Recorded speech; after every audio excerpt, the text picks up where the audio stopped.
Hey everybody, welcome back to the channel. This list is going to be a little different today. This list is what could have happened had they not gotten hurt. It's athletes whose careers were promising but derailed by injuries. So I'm sure I won't hit all of them, and there's ones that you can add in the comments. Can't wait to read it, but for now, let's go. First, Jacob deGrom. Jacob deGrom was a star pitcher with the New York Mets that was dominating the National League for a few seasons with an ERA or earned run average under 2. But after arm and elbow injuries for the last 4 seasons, he's only had a total of 32 starts, and who knows if he'll ever recover.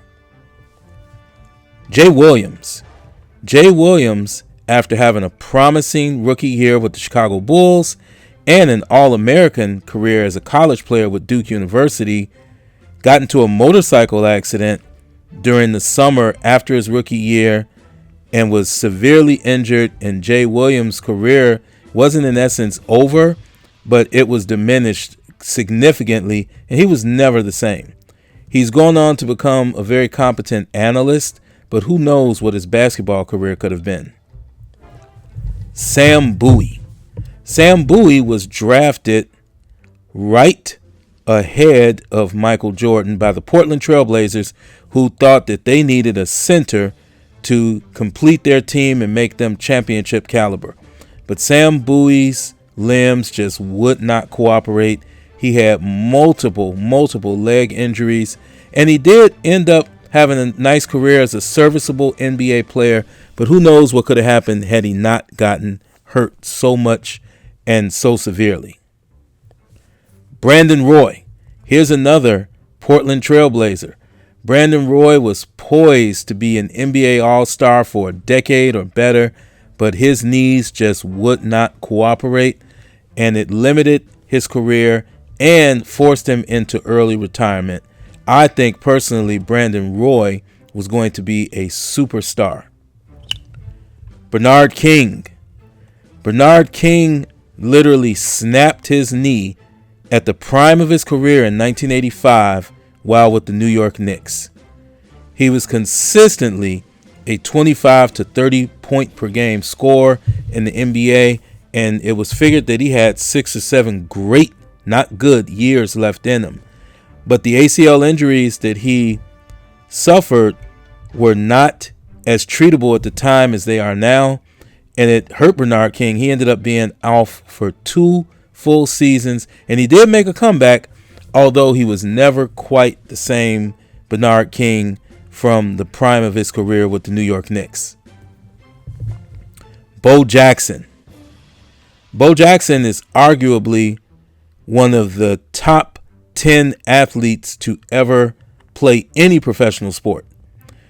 But Bo Jackson had hip issues, which saw him have to end his career early, and who knows what he could have been as not only a football player in the NFL, which he started with the then Los Angeles Raiders, but also as a baseball player where he played for a couple teams, including the Chicago White Sox and the Kansas City Royals.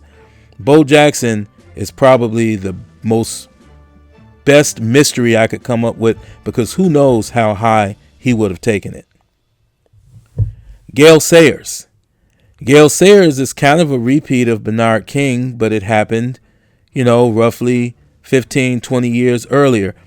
Gale Sayers was a dynamic player for the Chicago Bears in the NFL as a running back and a kick returner. Knee injuries forced him to retire after only 6 seasons because the medical advancements just weren't there yet. Had he had his injuries 30, 40 years later, Gale Sayers probably would have had a full recovery and had a very long and decorated career. Last on this list, Derrick Rose. Derrick Rose had a very promising few years in the first part of his career with the Chicago Bulls, culminating with becoming the youngest MVP in league history at the age of 22. But repeated knee injuries that he just was never able to completely come back from kept him from becoming the superstar that he probably would have been for a decade or more. Although he was still able to continue his career in the NBA and be a good player, he probably would have been a great player for a long time. So there it is. There's some guys that you're thinking like, well, what would have happened had they not gotten hurt? Can't wait to read your comments and see who I left out, who you think should have been on this list as well. But, that could be another video. Maybe I'll do a part 2. Until then, thanks for watching. Don't forget to subscribe, like, and share. And I will catch you all in the next video.